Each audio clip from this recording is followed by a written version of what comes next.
Hey guys, welcome back to the channel. Today we're doing our last video on the Tesla Model S 85D. The owner is going to be picking this up here in a couple days. If you didn't see our previous video, we sold this on Cars and Bids, no reserve. So if you're interested in those results, check the description down below for that.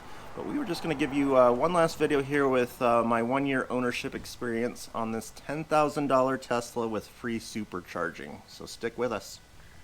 Alright guys, we're going to start off with all the repairs that I had to do to this thing. So I have videos for pretty much all of these repairs that I did, so we'll have those linked as well.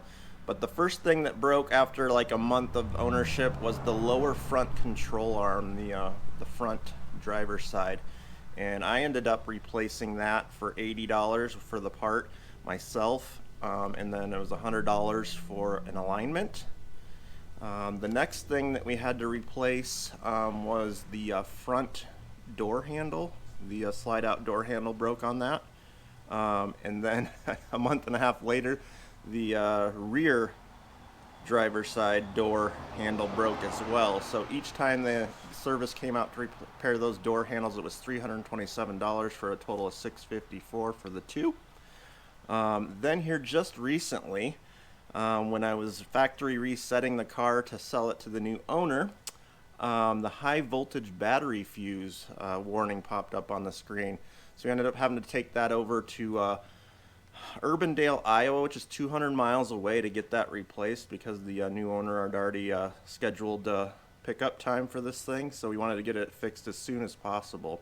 So out of warranty, when you do those fuse replacements, it's $311. So that was the three big things that I had to have repaired in the 1 year of ownership on this high mileage 10-year-old Model S 85D. So if you add all that up, guys, for repairs for the year, that's $1,145 in repairs.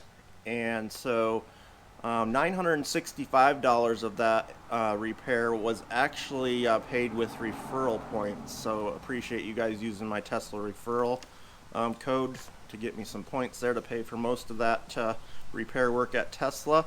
And then the only one I had to pay for was that lower control arm, so about $200 out of my pocket. So yeah, not too bad if you have referral points. Otherwise, you're looking at potentially $1,100 a year, depending on what breaks on your car. And it's just unknown when you have higher mileage cars like that. You just never know. So. Alright guys, so I did some math on the gas savings over the year. We put about 6,000 miles on this in the year. My oldest son used it for commuting back and forth to school and activities, so not a ton of miles, but I did the equation on a 30 mile per gallon car, so I'm being pretty generous there. And that equals 200 gallons of gas that we would have had to purchase to go that distance in a gas car at 30 miles per gallon. So that was $600. At a $3 a gallon gas price that we saved for the year. So decent amount of savings. The more you drive, the more you save with the free supercharging.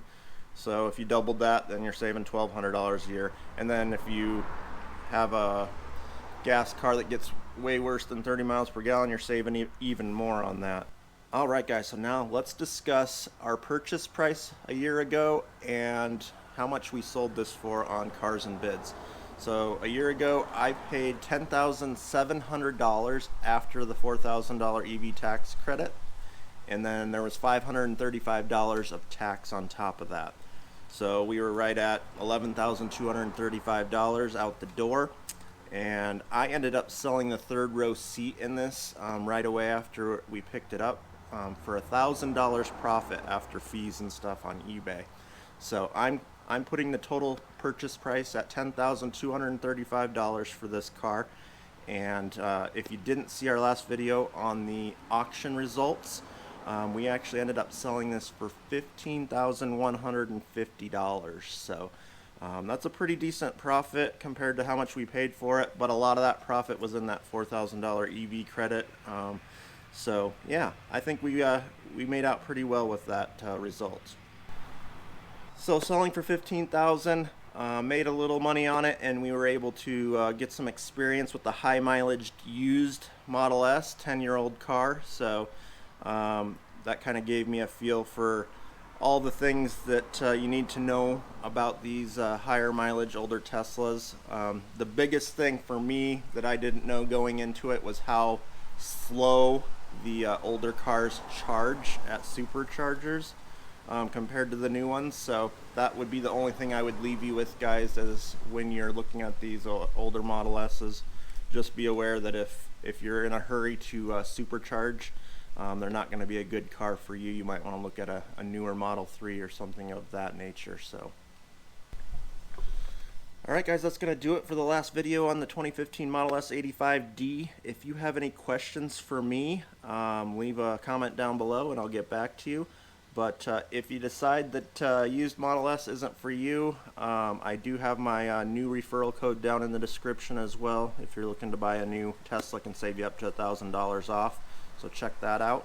But thanks again for tuning in, guys. If you're interested in any more Tesla content, please like and subscribe. Have a good one.